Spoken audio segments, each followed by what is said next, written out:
Oh, Sunday. Oh, Monday. Oh, Tuesday. Oh, Wednesday. Ooh, Thursday. Oh, Friday. Saturday.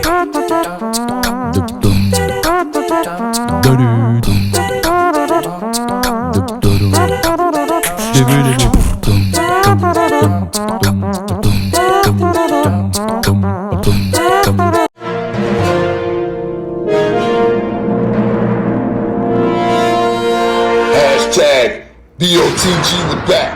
Hashtag boots on the ground we're back for what's mine. 100. And it also says at least $1 billion a year is lost to the national government and the several states and countries in the excess of taxes. The liquor traffic is going on to just the same. This amount goes into the pockets of bootleggers and in the pockets of public officials in the shape of graft. So they're not letting all that money go away. The 18th Amendment brought false promises to the nation. Leading up to its passage, temperance leaders and government officials had assured the county that Prohibition would create an economic boom for the nation, but instead, the impact was immediately negative. So everybody was going out of work, and they thought it was gonna boom if they said get rid of the liquor. But if all your taxes and all your money, 40%, they pouring it in a sewer. Make sure nobody get it cold. It says Bevo by Anheuser-Busch was the most popular non-alcoholic beverage during Prohibition. So Anheuser-Busch switched up the game. That's what you're supposed to do, big boys do. You know? There you go, the world's largest brewery. This 1904 almanac shows the tremendous amount of beer production at the 125-acre Anheuser-Busch brewery in St. Louis prior to Prohibition. Some 6,000 barrels a day were produced in a plant that occupied an area of over 60 city blocks and employed thousands of workers. So I think, I wonder if when Anheuser-Busch switched over, did they keep their workers? Did they have to get rid of some workers or, you know? Big breweries survived Prohibition. Who are the big breweries? Let's see. Y'all can see that?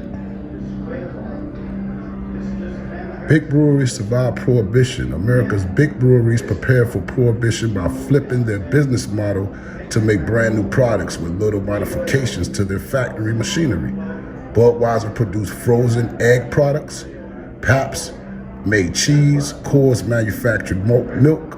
Yuengling made ice cream. Strokes, Schlitz, and Blue Ribbon produced malt syrup, critical for home brewing. And Anheuser-Busch brewed Bevo and Du Bois, the popular near beer beverages. Trying to get it so y'all can see it too. So they kept moving, they switched the model. Had to keep moving. Go that copper. That's for home, doing it at the house, they say. So all the little people got ate up. Right? Couldn't compete, couldn't switch over.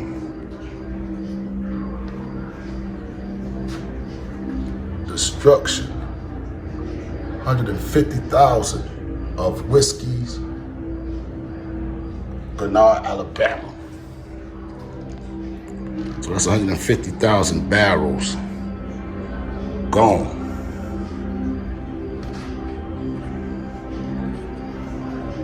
Okay, let's see what we got here. Government audits. drugstore. They say this is official.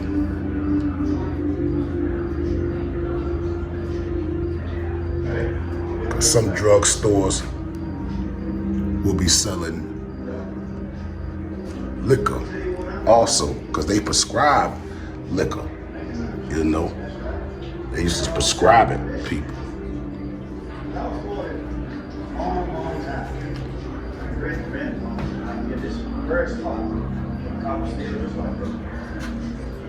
These are big breweries.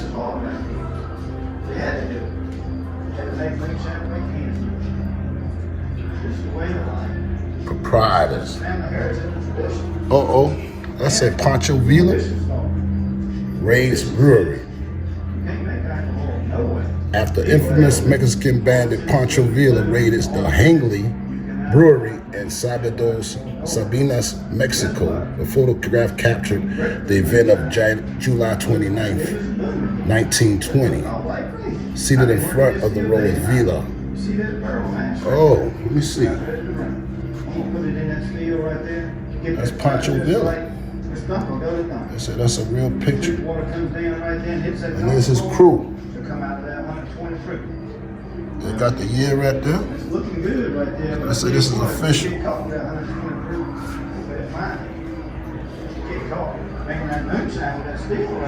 So that's him. So Pancho Villa used to raid him and his crew. They moved down to Mexico.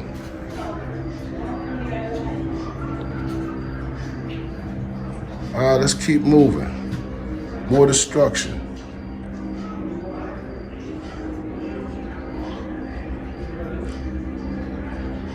Pour it all out. It's of the devil, they say.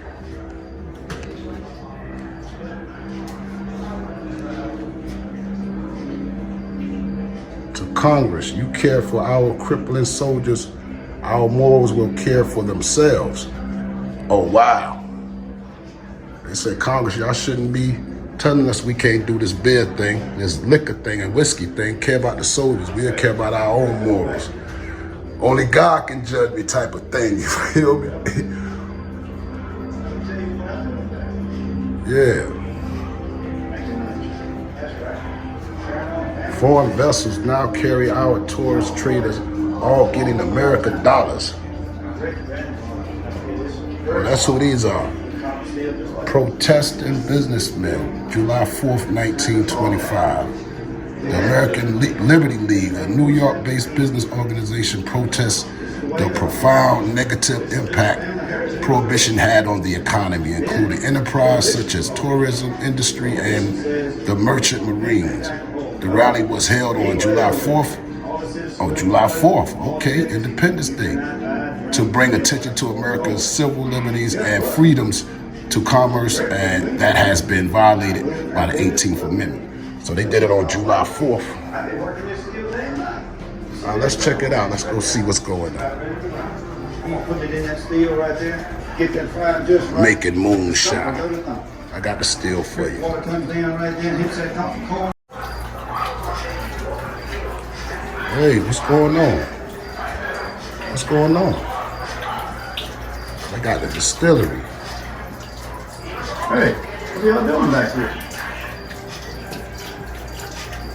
Well, let me tell you what I'm doing back here. What you doing back here? Making moonshine. That's right. Making Carrying on moonshine? the tradition here. It all started long time ago. My great grandfather was back here, this very spot, for the copper steel just like this. Well, times is hard back then. They had to do it. They had to make moonshine to make ends meet. This is the way of life. This is just a family heritage and tradition. Then Prohibition started. Prohibition says you can't make alcohol no way, legal or illegal. All the city saloons closed, all the business. You cannot buy, drink, sell alcohol nowhere. Well, guess what? What? That was great for the moonshiners. That business is booming here. It took off like crazy. I've been working this steel day and night. You see that barrel of mash right there? I see it. it. Ready to run. I'm gonna put it in that steel right there, get that fire just right. The stump will go to thump. The creek water comes down right there and hits that copper core. She'll come out of there 120 proof. 120? That's looking good right there, but I tell you what, if you get caught with that 120 proof, you'll pay a fine. 120 proof, You get don't caught say. making that moonshine with that steel right there, you go to jail. Freeze! You better cut this light. Better go to jail. I appreciate the heads up. You know, I let the streets know. Let the people know y'all gotta be careful. Let's go check it out. 35 million gallons of moonshine were produced nationwide in 1934. Authorities confiscated 700,000 stills in the first 3.5 years of Prohibition. Somebody was snitching and telling. That's a lot to catch in a little bit of time. I said drugs. Oh. Let's say drugstores authorized prescription sign 1920. Original sign that notified customers that their pharmacy was permitted to sell liquor for medical purposes. All right, I need that and that other thing for cataracts. You feel me? Medicinal purposes. It says take 3 ounces every hour for stimulate until stimulated. Doctor's order. Okay. Take 3 ounces every hour for stimulant until stimulates. Yeah, until you stimulate, you feeling no pain. So this is what it'll look like from the doctor. I know that light back there.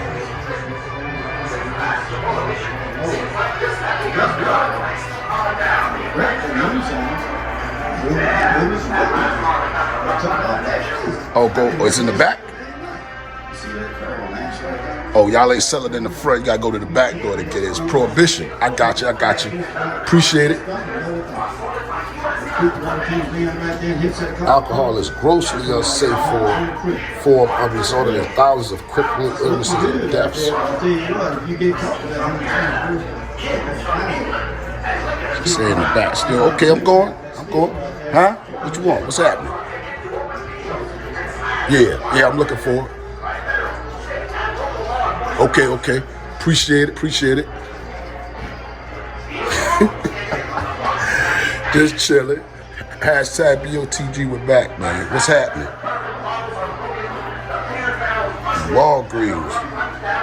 Walgreens is in it. It has been said that Prohibition made Walgreens.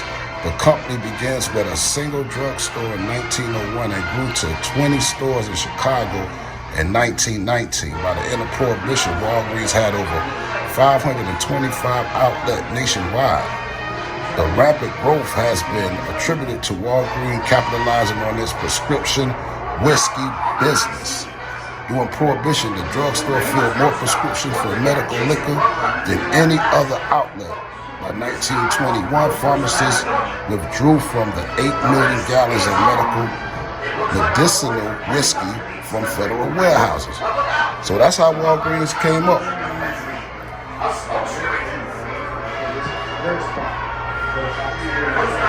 That's wild.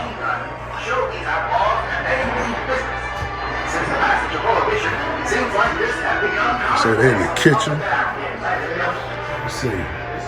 During Prohibition, grocery stores sold hops, yeast, copper, and anything needed to brew or distill at home.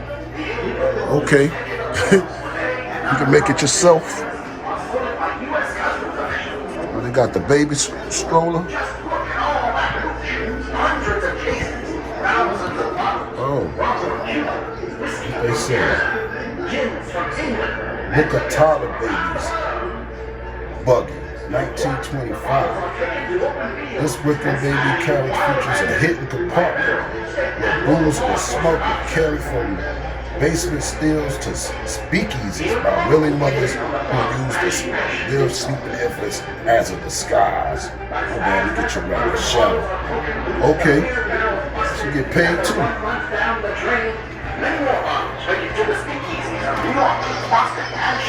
Okay. You see, mama? I gotta feed the kids. That's the process. She's showing you how to do it. What's this say? Let's check it out. Mother's in the kitchen, washing out the jugs. Sisters in the pantry, bottling the suds. Father's in the center, mixing up the hops. Johnny's on the front porch, watching for the cops. They got it on the wall in the house, so you know they believe in that. Okay, I ain't mad. I ain't mad. I ain't mad. Here we go. That's like during Prohibition, over 40% of all alcohol was made in the home. Right. Homemade booze. The illegal booze was taken to port when they and other confiscated liquors are sorted by U.S. Customs.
Rum from Cuba, whiskey from Canada, gins from England, and liquors from around the world.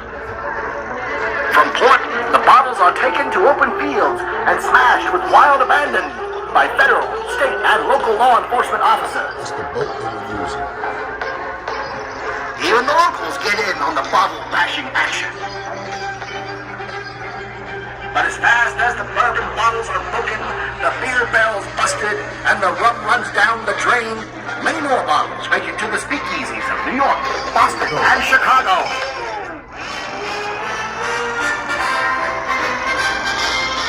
Let's see what they're talking about.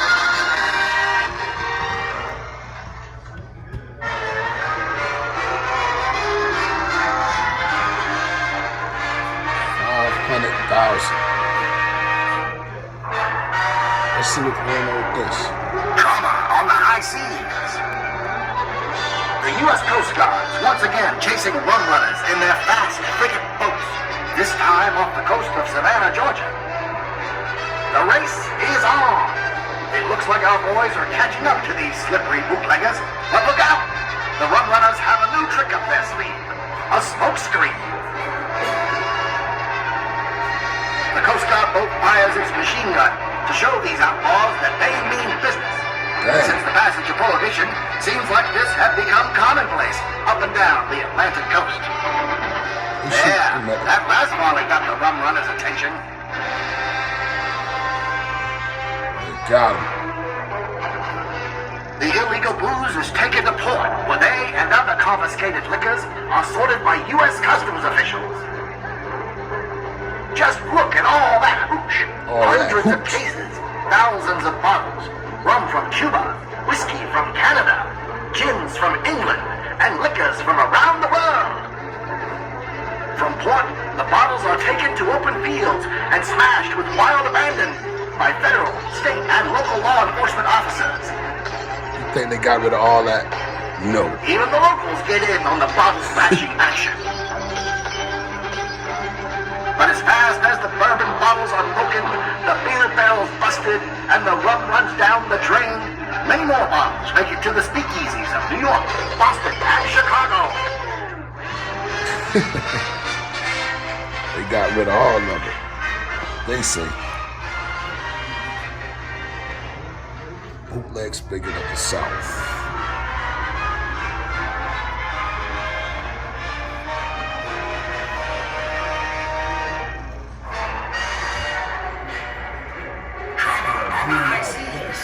The U.S. Coast Guard once again chasing rum runners in their fast frigate boats. Just look at all that hooch. Hundreds of cases, thousands of got bottles. 'em, y'all. Rum from Cuba, whiskey from Canada, gins from England, and liquors from around the world. From port, It was the a bottles hit. are taken to open fields and smashed with wild abandon by federal, state, and local law enforcement officers. Even the locals get in on the bottle bashing action. But as fast as the bourbon bottles are Prohibition. the beer barrels busted and the rum runs down the drain, many more bottles get Crime scene. Keep out. Boston and Chicago.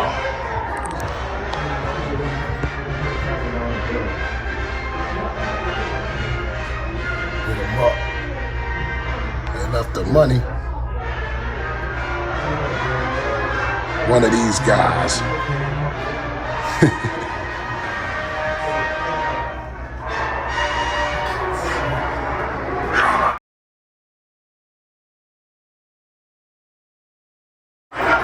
Gangsters. You got Al Capone, Machine Gun Kelly, Bugs Moran, Tommy Guns. They don't got the name. I'm thinking this in New York. Bumpy Johnson. I'm thinking that's Bumpy Johnson. No name. I wish they would have. You know how it goes.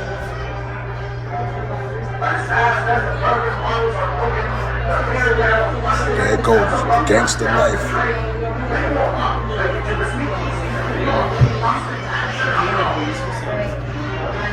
So this is the gangster style. Trench coat. Got that Tommy under the jacket. Shells.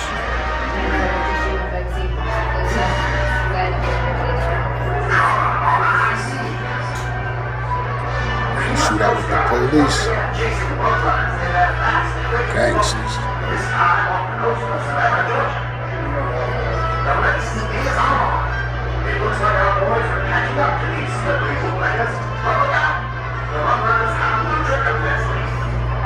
Holes. You know, after that they say.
When